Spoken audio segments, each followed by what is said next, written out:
Hello there, it's Wednesday and this is Newsround. We've got all you need to know today. Coming up, free at last. BBC reporter Alan Johnston is released unharmed nearly 4 months after being kidnapped in the Middle East. And I'm at the Science Museum to find out which one of these is top of the box. But first today, to this man. There he is. He's a BBC reporter called Alan Johnston, and he was kidnapped 4 months ago in the Middle East. Today, though, he was released. He said his time in captivity was the worst of his life, and it's fantastic to be free. He was taken by gunmen on his way to work as a reporter in the Gaza Strip, a Palestinian area which has been at the centre of a long-running conflict with neighbouring Israel. Just to warn you, there is flash photography in this report. Wages of government employees support about... This was Alan Johnston working as a reporter for the BBC in Gaza. For more than 2 months. And this was him in the early hours of this morning, having finally been released by his kidnappers. He's pale and has lost weight, but is thrilled to be finally safe. Maybe you have to have been a prisoner of some kind for some time to know how good it is just to be able to do the most basic things that freedom allows, not least to get a haircut and to drink what you want, to walk through doors that you want to walk through.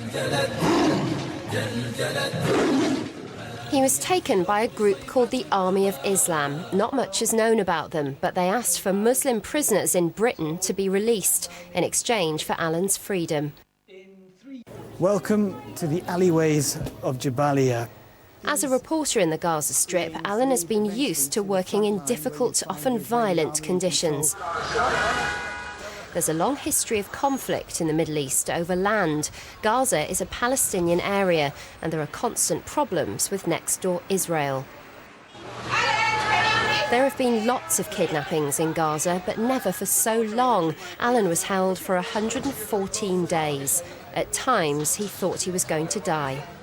It was the most, as you can imagine, the most appalling experience, on and on, like as I said before, really like being buried alive, removed from life, and sometimes, occasionally, quite terrifying.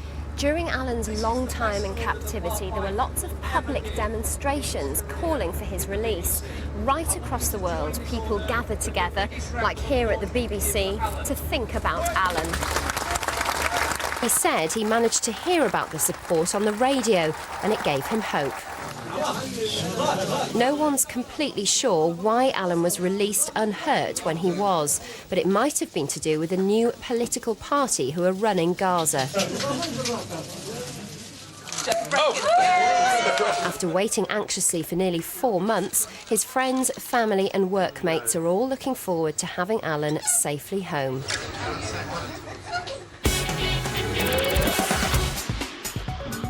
I demand you tell me right now, where am I? More top stories, and the time-travelling doctor has a new companion. Comedian Catherine Tate is the Time Lord's new assistant for the 4th series, which hits our screens next year. She has been in the TARDIS before, playing runaway bride Donna in last year's Christmas special. The weird weather's been continuing to cause chaos over the last few days. Check out this storm that turned roads into rivers of hail in London yesterday.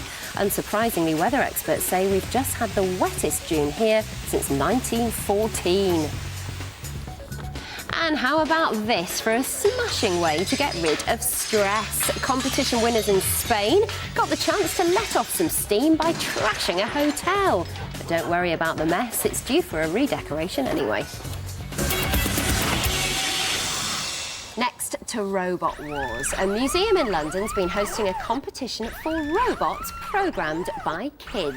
The androids have been competing in an assault course, and there was a dance-off too. So was it high-tech or low voltage? Adam went to check it out.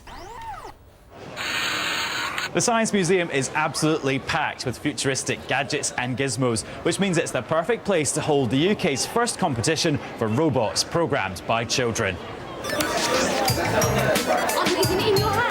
There were 16 teams from schools all over the southeast of England who've been tinkering and customising their robots for the last few weeks.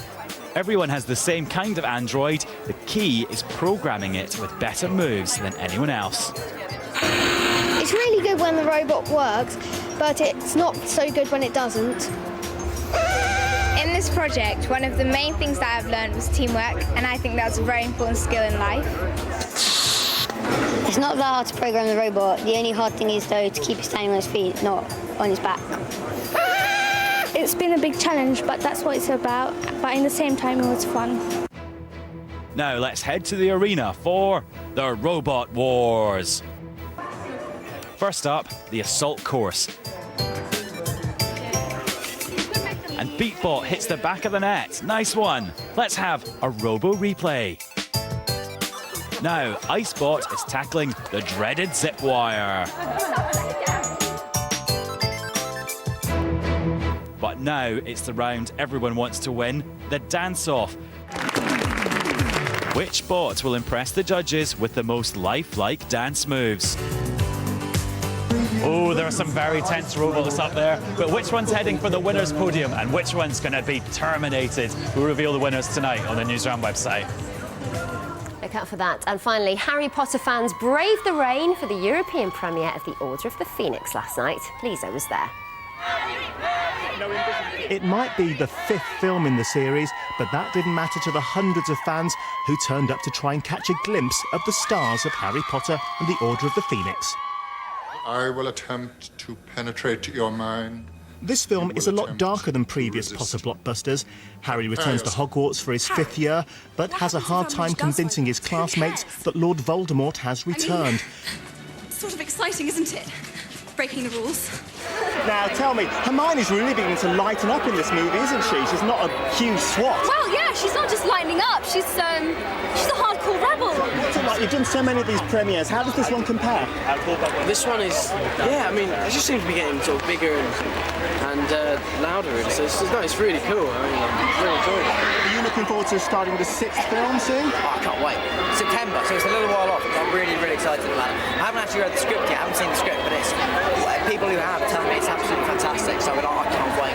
Now, of course, you know what I'm going to ask you now, don't you? Is there anything, the smallest little thing imaginable, you can tell us about Deathly Hallows? It's over 2 weeks, Lisa. Come on now. Well, after this premiere, Pottermania, of course, isn't over, because the 7th and final book in the Potter series, Harry Potter and the Deathly Hallows, is being released on July the 21st. It's not a lie. I saw it. That's it. See you soon. Bye-bye.